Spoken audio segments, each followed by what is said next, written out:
안녕하십니까, 반갑습니다. 둥지 과학교실의 대표 강사 이재희입니다. 우리는 지난 강의에서 자연수 연산법칙 중에서 교환법칙과 결합법칙에 대해 공부하였습니다. 오늘은 세 번째 연산법칙으로 분배법칙에 대해 살펴보겠습니다. 오늘 강의의 내용입니다. 자연수 사칙 연산에 적용하는 대표적인 연산법칙 세 가지, 교환법칙과 결합법칙, 분배법칙 중에서 분배법칙을 공부하고 실제 연산을 할 때 여러 연산이 혼합되어 있는 경우 연산을 어떤 순서로 해야 하는지 연산의 순서에 대해 살펴봅니다. 분배법칙은 두 개의 연산에 대해 적용되므로 먼저 두 개의 연산이 정의되어 있어야 합니다. 두 개의 연산은 분배법칙의 필요 조건입니다. 분배법칙의 일반적인 정의를 하기 위해 두 연산의 연산기호를 각각 삼각형과 역삼각형으로 표현하겠습니다. 주어진 집합의 세 원소 ABC가 두 개의 연산에 대해 다음과 같은 형태로 서로 결합되어 있습니다. 역삼각형 연산이 두 원소에 대해 연산을 먼저 하고 남아있는 삼각형의 연산은 남아있는 원소와 방금 계산한 역삼각형 연산값을 연산하는 형태입니다. 이때 두 번째 연산인 삼각형 연산을 먼저 적으면 좌분배식이라 하고 뒤에 적으면 우분배식이라고 합니다. 좌분배식과 우분배식은 삼각형 연산의 교환법칙 형태임을 새겨두기 바랍니다. 분배법칙에서 분배의 의미는 두 번째 연산 삼각형 연산이 가로를 넘어 다른 두 원소와 각각 연산을 한 다음 그 결과값으로 첫 번째 연산 역삼각형 연산을 실행하는 것입니다. 이 식에서 삼각형 연산이 가로를 넘어서 연산해야 되므로 A 삼각형 B가 되고 A 삼각형 C가 되죠. 그것이 분배를 받는 역삼각형 연산이 마무리를 합니다. 우분배식에서도 삼각형 연산이 가로를 넘어가야 되므로 B 삼각형 A, C 삼각형 A가 되고 분배를 받는 역삼각형 연산이 마무리를 하는 형태로 되어 있습니다. 분배법칙은 주어진 식의 연산값과 분배한 식의 연산값이 같을 때 성립한다고 정의합니다. 이 주어진 식과 분배한 식이 그 연산 결과값이 같아야 된다는 것이죠. 이해가 되시죠? 분배법칙은 자분배식과 우분배식 분배가 모두 성립해야 성립한다고 정의하므로, 즉 자분배식과 우분배식이 동시에 성립해야 된다는 뜻입니다. 분배법칙이 성립하는 필요 조건은 분배되는 연산인 삼각형 연산은 교환법칙이 성립하는 연산이어야 합니다. 이해가 되십니까? 좌분배식과 우분배식이 같다는 의미죠.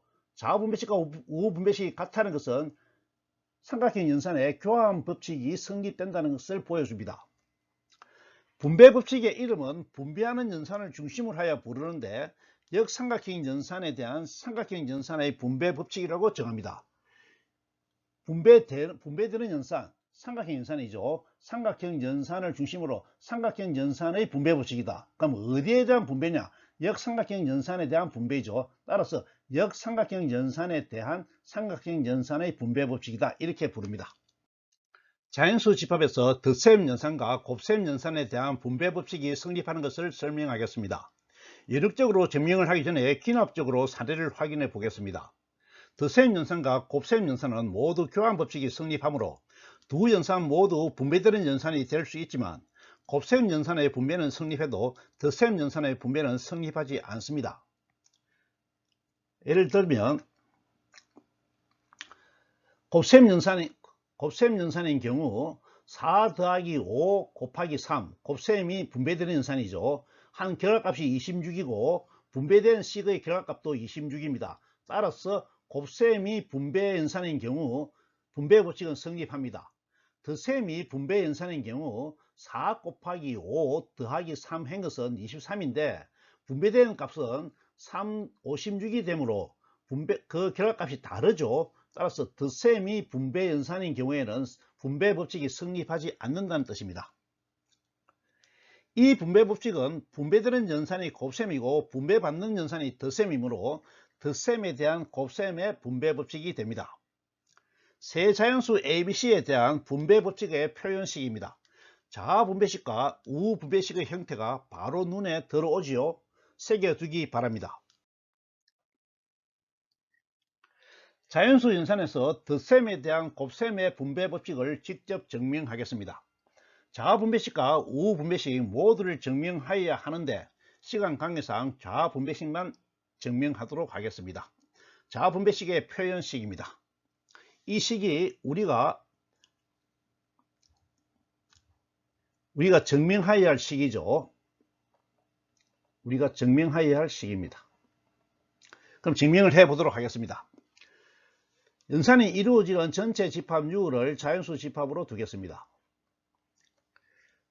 임의의 자연수 A, B, C를 택하고 각각의 자연수에 대해서 플러스 쓰겠습니다. 이때 앞에 한 것이 플러스의 기호를 쓰지 않고 표현하겠습니다. 일단 A개가 되죠. B는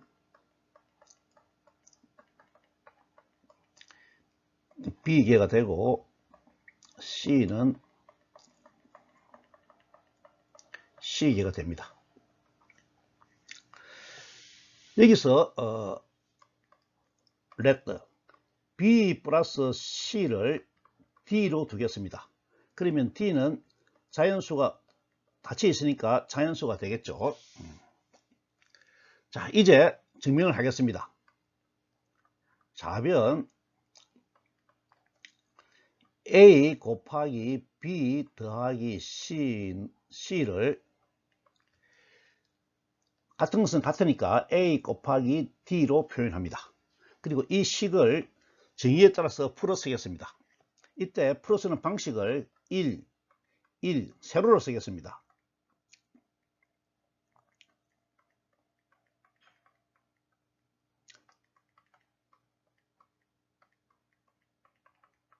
이렇으면 이 개수가 D개가 되겠죠. A 곱하기 D니까 A를 D번만큼 더한 것입니다. 이 식의 의미는 여기 안에 있는 1을 전부 더하는 것이죠. 그런데 우리는 더하는 방식을 약간 바꾸도록 하겠습니다. 1, 1, 1, 1, 1, 1, 1, 1, 1. 이때 더하는 개수를 B개만 먼저 더합니다. B개만. 그리고 남아있는 수를 다시 한 번 더 더하죠. 그러면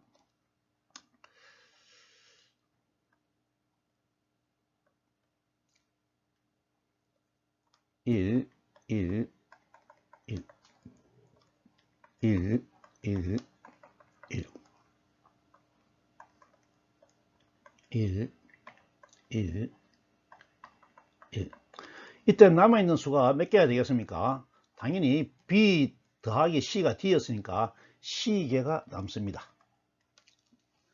그런데 이 블록을 보면 이 블록의 의미는 A가 B개만큼 더해지는 것이죠. 그러면 곱셈의 정의에 따라서 A 곱하기 B가 됩니다. 이 블록은 A가 C개만큼 되기 때문에 A 곱하기 C가 되죠. 그럼 이 전체를 더한 것이 우리가 계산하고자 하는 목적입니다. 그런데 이 식이 우리가 증명하고자 하는 식의 우변이죠. 보이십니까? 그래서 이게 우변이 됩니다. 그럼 좌변과 우변이 일치했으므로 동일률에 따라서 안에 것도 같아지죠. 그래서 우리는 A 곱하기 B 플러스 C가 A 곱하기 B 더하기 A 곱하기 C가 되는 것을 증명합니다. 이해가 되시죠?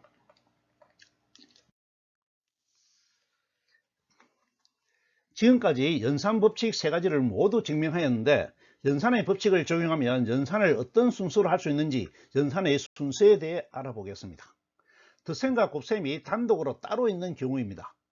덧셈과 곱셈은 교환법칙과 결합법칙이 모두 성립하므로 다른 연산과 섞이지 않고 단독으로 있는 경우에는 계산식에 적혀있는 순서에 관계없이 계산하는 사람이 마음대로 순서를 정해 계산할 수 있습니다. 이해가 되시죠? 연산의 우선순서를 정하는 괄호가 필요하지 않고 연산하는 수를 쭉 나열만 하면 됩니다. 이렇게 하면 연산을 아주 쉽고 편하게 계산할 수 있지요. 1에서 10까지 더하는 경우 숫자를 적는 순서도 상관없고 아무렇게나 적어도 되고 계산하는 순서도 상관없습니다. 적힌 순서에 상관없이 아무렇게나 계산해도 됩니다. 곱셈도 마찬가지지요. 우리가 평소에 이렇게 쉽게 계산하는 이유가 교환법칙과 결합법칙이 성립하기 때문이라는 것을 이 자리에서 이해하시기 바랍니다. 덧셈과 곱셈이 같이 섞여 있는 경우에는 어떤 연산을 먼저 계산해야 할까요? 여러분이 잘 알고 있는 것처럼 곱셈을 먼저 계산하고 덧셈은 나중에 계산합니다. 여기에는 특별한 근거가 있는 것이 아닙니다. 헷갈리지 않도록 그렇게 하기로 미리 한 약속이지요. 주어진 식에서 보듯이 곱셈을 먼저 계산하면 남는 것은 덧셈 뿐입니다. 이해가 되시죠? 곱셈을 계산하고 나면 남는 것은 다 덧셈밖에 없습니다. 덧셈을 곱셈보다 먼저 계산하려면 괄호를 묶어서 우선순서를 표시하여야 합니다. 연산에서 괄호 안에 있는 연산은 우선적으로 먼저 계산하기로 이것도 약속한 것입니다. 어떤 근거가 있는 것이 아닙니다.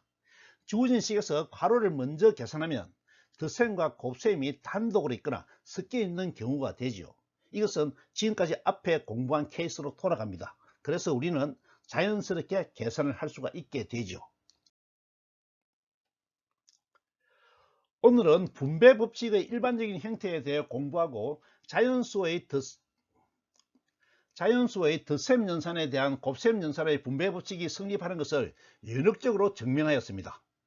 또 연산의 순서를 정할 때 괄호가 가지는 우선권에 대해 설명하고 교환법칙과 결합법칙이 연산을 얼마나 쉽고 빠르게 할 수 있게 만드는지도 살펴보았습니다.